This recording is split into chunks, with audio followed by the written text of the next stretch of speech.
Before I go to this problem, let's go back to some basics and let's work with quadratic functions. So this is the basic parent function for quadratics.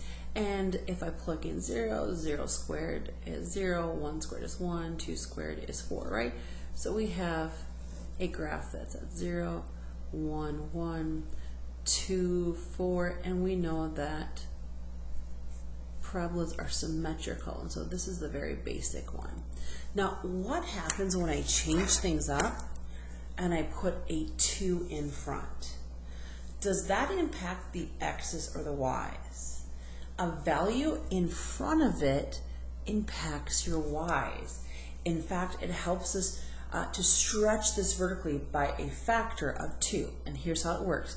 2 times 0 is 0, 2 times 1 is 2, 2 times 4 is 8. The x values do not change. So I'd be at 0, 0, then I go over 1 and up 2, and remember it's symmetrical. And back here I go over 2, and I go way up here to 8. And I go over 2 and way up here to 8. So it'd be like this. So the value up front doesn't impact the x's, impacts the outputs or the y's, and that's what causes it to stretch faster or to grow at a faster rate. Now what if I change this up again, and let's come back here and let's say, what if I did this? What if I said y equals x squared, so I had this function, and then I did plus 2, what would happen then? Well, I would keep the x's exactly the same, so let's come back here to this parent function, 0, 0, 1, 1, 2, 4, and what would happen is this impacts the y's.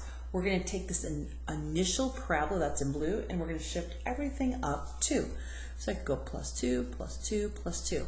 So I'm at 0, and I'm up 2. Instead of being 1, 1, I'm going to be 1, 3. So over 1, up 3, and it's symmetrical. And instead of being at 2, 4, it is at 2, 6. So over 2 and up 6. This is 3, 4, 5, 6. And so it's this original parabola that we saw in blue off to the left. The only thing that's happened is the outputs or the y's have been changed. So my point right here now is that the value in front impacts the y's.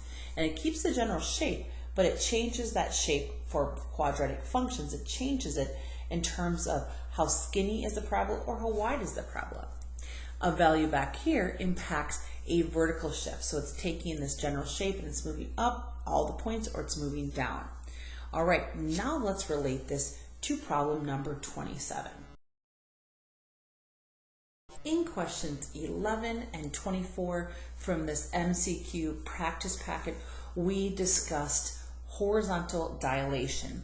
And we talked about horizontal dilation could be determined by first determining what the b value is. We'll talk about that in a second. And then taking 1 divided by, that's a very large absolute value, 1 divided by the absolute value of that horizontal dilation. All right, so let's get started here. I'm going to rewrite this. We ultimately want to know, it says the x-coordinate of the point is provided and on the graph of f of x, and it's mapped onto what x-coordinate of g of x. They're not asking anything about the outcomes or the y values. They only want to know what is the x value mapped onto going from f to g. So we've translated this function f of x to g of x. And how does that map onto a new x coordinate? So let me rewrite this. G of theta is equal to 3 times the function f.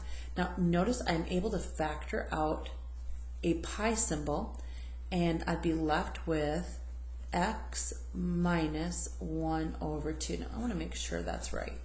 This multiplies to get us pi x, and this multiplies to get us negative 1 pi over 2. Negative 1 pi over 2. Oh, that looks good. Now, why am I not concerned with the 3 and the negative 1? Just like I spoke to you about in the previous examples at the beginning of this video, a value out front is impacting the outcome of the y's. And remember, that's where we're going to take this shape and we're going to stretch it, or we're going to condense it like I did with the parabolas. A value in back is a vertical shift that affects the outcome or the y values by shifting it up or down. We're asked specifically only about the x values. These do not impact x values. When we looked previously at my parabola for this, the parabola, the x values did not change.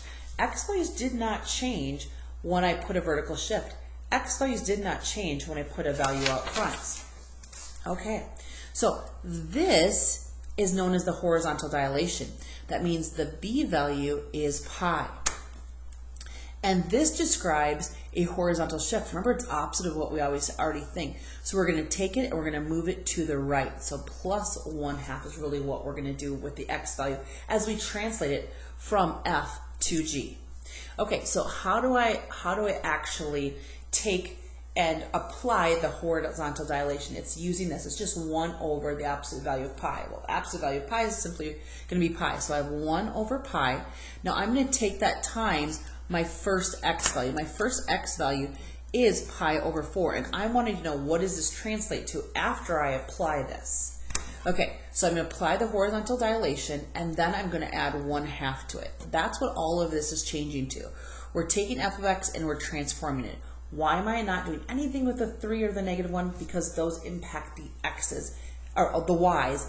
These impact the x's. This impacts the outcomes or the y's. This impacts the x's, and I'm only asked about the x's. It maps this from f onto what for g. So when I multiply, I get 1 pi over 4 pi. The 4's are going to simplify to 1, and I have 1/4 plus 1/2. Now, why am I not subtracting 1/2? Because hopefully at this point in your math career, you know that this means actually move to the right, and I'm trying to find the new placement of that x value. What is it mapped onto? So I'm going to use the McFarland method or the butterfly method right now. 1 times 2 is 2, plus 4 times 1 is 4, and I multiply the bottoms to get 8. I get 6 over 8, which reduces to 3/4. Let's see if that's on there. All right, so this would be the new x value. It asks nothing about the y's. So the x value goes from pi over 4 to 1/4, or 3/4.